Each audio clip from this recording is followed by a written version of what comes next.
देवेंद्र फडणवीस सरकार ने 15 दिन पहले आदेश दिया कि अब किसी को जो भी चाहिए, जूने नए पुराने, उनको कुछ अगर गलती है करेक्शन करने, तो ऑनलाइन एप्लीकेशन प्रक्रिया प्रारंभ हो चुकी है, जिसके कारण पारदर्शिता होगी।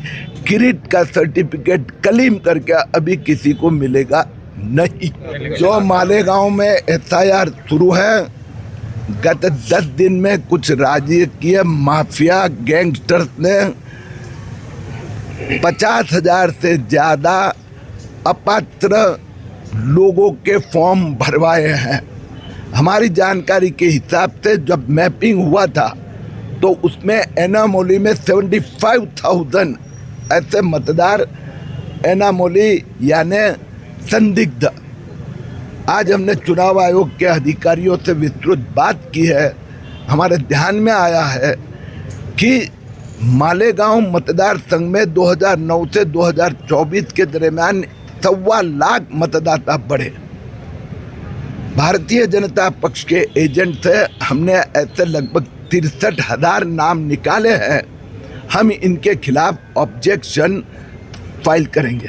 सर, वो लोग वो डुप्लीकेट है या फिर बाहर से कहीं आए हैं, क्या है? अभी डुप्लीकेट और ऐसे जो थे वो 23,555 मतदार गए महीने पर हमारी मांग से चुनाव आयोग ने रद्द कर दिए। वो 23,555 तो कैंसिल हो गए। अभी और 63,000 दाखिल हुए हैं जो 2009 के बाद में मतदाता बने हैं और उनका कोई मैपिंग नहीं है, कहीं का उनके पास कोई डॉक्यूमेंट नहीं है। इसलिए हमने पूरी व्यवस्था करके रखी है। जैसे ही ड्राफ्ट रोल प्रसिद्ध होगा, मालेगांव में हमारी ओर से 63,000 से ज़्यादा मतदाताओं के खिलाफ ऑब्जेक्शन फाइल किए जाएंगे।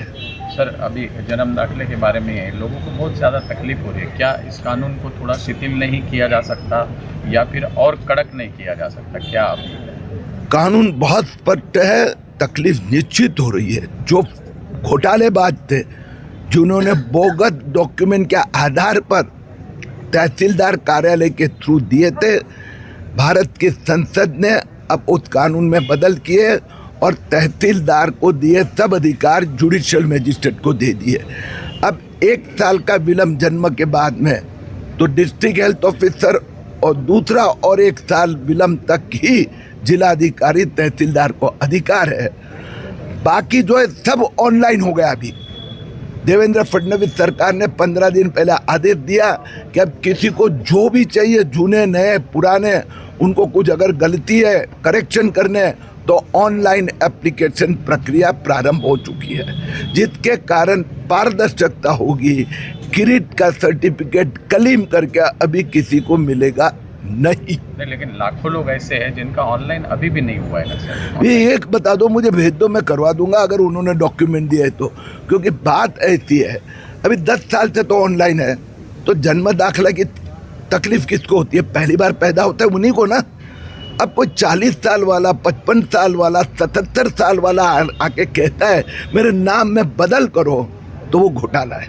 मालेगावमध्ये पुन्हा एकदा गेल्या 8-10 दिवसात अपात्र मतदारांनी मोठ्या प्रमाणात फॉर्म भरल्याची माहिती आमच्याकडे आली आहे। 2009चा विधानसभा निवडणुकीत जेवढे मतदार होते त्यापेक्षा 2024मध्ये 1 लाख मतदार वाढले। हे 18% वरचे यातले 7,000 आहेत, तर 90,000 बाहेरून आले कुठून? आणि म्हणून आज आम्ही विस्तृत माहिती दिली आहे।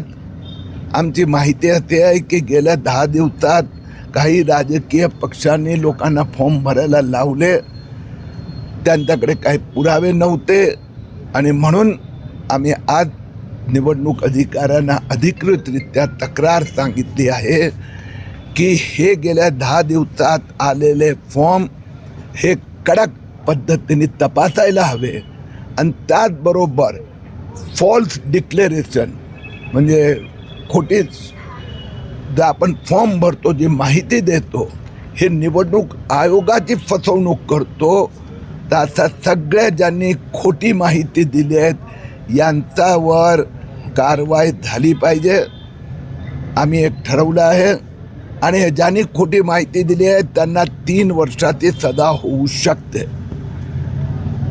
आता 17 तारखेला संपल्यानंतर 10 दिवसांनी सुनावणी सुरू होणार. भारतीय जनता पक्षाच्या BLA-2 जे प्रमुख एजंट असतात, आम्ही जी माहिती काढली आहे त्याप्रमाणे 77,000 बोगस लोकांनी, अपात्र लोकांनी फॉर्म भरलेत. या सगळ्यांच्या विरोधात आम्ही कायदेशीररित्या ऑब्जेक्शन घेणार. सर, जवळपास 15 मतदारसंघ जे नाशिक जिल्ह्यामध्ये आहेत, 80 लाखापेक्षा जास्त मतदार या ठिकाणी कमी झालेले आहेत पक्षांचं. एक सायन्स सांगतो आपल्याला की ते ग्रामीण भाग असते तिथलं डिलिशन 10% कमी असते. त्याचं कारण असं आहे की जे मृतांक आहे सगळ्या ठिकाणी महाराष्ट्रात हे 3± आहे. म्हणजे 2002 आता साधारणरित्या महाराष्ट्रातल्या सगळ्या 288 विधानसभेत 7,000 ते 10,500, 11,000पर्यंत मृत्यांक येतोय. त्याच्यामुळे ग्रामीण भागातनं जे डिलिशन होणार, जे शहरात जाणार तेवढे, तर त्यांची मतदार यादी सुदृढ असणार. दुसरीकडे ज्यांनी दोन्हीकडे नावं ठेवलेली आहेत हे मोठ्या प्रमाणात कट होणार आहे. मोठ्या प्रमाणात मुख्य जे SIRचा परिणाम हे शहरी भागात होत असते आणि ते दिसते. नाशिकमध्ये मला काळजी वाटते. नाशिक शहरातल्या 2 विधानसभा मतदारसंघ, हो, म्हणजे सीमाताई हिरे आणि राहुल ढिकले, इथे मोठ्या प्रमाणात फॉर्म भरून आलेले नाही. आम्ही त्यांनाही विनंती केली आहे, मतदारांनाही प्रार्थना करतो त्यांनी फॉर्म भरावं. मग नाशिकमध्ये देखील असे जे आकडेवारी तुम्ही सांगितले मालेगाव सेंट्रलची की बाहेरून मतदान आणले गेले, मग नाशिकमध्ये असं असेल? 2 गोष्टी वेगळी आहे की शहरी भागात बाहेरून मतदार येणं सगळीकडे.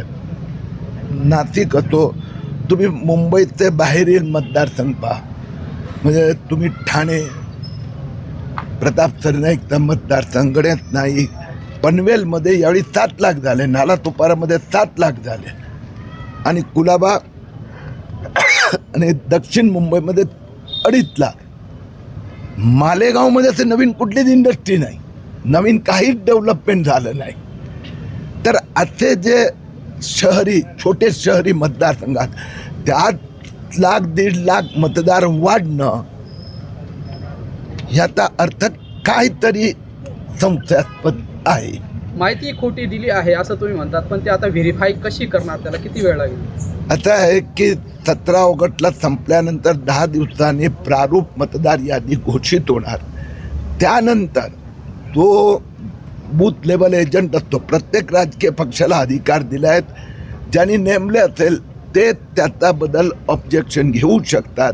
आम्ही मालेगावसाठी ते होमवर्क चालू केलेलं आहेत. विशेष करून 2009 ते 2024 दरम्यान जे वाढले त्यांची नावं आधीच आम्ही वेगळी काढून ठेवली होती. आता त्यातले जे या प्रारूप मतदार यादीत येणार त्यांचं वय पाहणार, 18चा वरचा आहे, तर आम्ही तिथे जाऊन चेक करणार की तो 18 ते 28चा आहे, तो आहे. जर तो बाहेरचा आहे तो वी विल चॅलेंज. जन्मदाखला आहे का आपल्याकडं एवढं व्हेरीफाय करायला?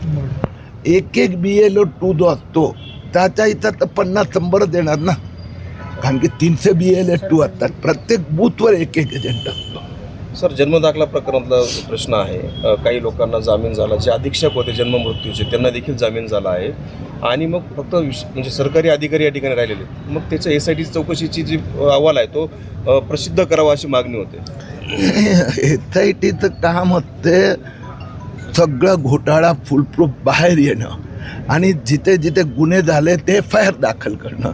ते खरं काम तर झालेलं आहे. आता SIT 2 प्रकारचे असतात. एक कुठेतरी चौकशी, मग त्याचं करेक्शन, हे ते सरकार हे सगळं सायमल्टेनियसली चालू आहे. म्हणजे ह्याच घोटाळ्यासंबंधित सांगतो, एक ऑब्झर्वेशन होतं जे महाराष्ट्राने केंद्र सरकारला पाठवलं होतं की तहसीलदारला जे अधिकार दिले आणि तिथे सुसज्ज यंत्रणा नाही आहे, म्हणून आता या अधिवेशनात लोकसभेचा तो त्यांनी बदलला. आता तहसीलदारला सगळे जे अधिकार दिले होते ते काढून परत मॅजिस्ट्रेटला दिले, ज्युडिशियल मॅजिस्ट्रेटला. त्यानंतर महाराष्ट्र सरकारने गेल्या वर्षभरात या सगळ्या SIT असतो बाकींच्या आतापर्यंत 4 GR आणि SOP काढल्या. तर करेक्शन येत आहेत. आता 10 दिवसापूर्वी आणखीन एक GR निघाला की जुन्या रेकॉर्डमधून आता एक पण जन्म प्रमाणपत्र देता येणार नाही, करेक्टेड असतो की कॉपी येतो. नो, ते जे ऑनलाईन सिस्टम आहे त्याच्यावर पहिलं तिथल्या संस्थेने म्हणजे मालेगाव महापालिका त्यांनी नवीन पोर्टलवर ते ट्रान्सफर करावं, पेपरलेस करावं आणि तिथून मग त्या लाभार्थीला मिळेल. या सगळ्या यंत्रणेमुळे डिले दाखले होत असल्यामुळे लोकांना अडचणी निर्माण होतात. ना एकालाही अडचण आलेली नाही. हा जो लॉबिस्ट असतात, जे फ्रॉड करणारे लोक असतात किंवा ज्यांना बेकायदेशीर काहीतरी प्राप्त करत आहे. कारण ते 1 जानेवारी 2016 पासून तो ऑनलाईनच आहेत. आता 10 वर्षात जी मुलं जन्माला आली आहेत त्यांच्या ते एकही तक्रारच नाही आहे. म्हणजे तक्रार करणारा 56 वर्षाचा असेल किंवा 67 वर्षाचा, 46 वर्षाचा असेल तर आपण सामान्यरित्या विचार करायचा की तो म्हणतोय माझं नाव किरीट नाईक कलीम आहे, तर तसं कसं करून देता येणार. ओके.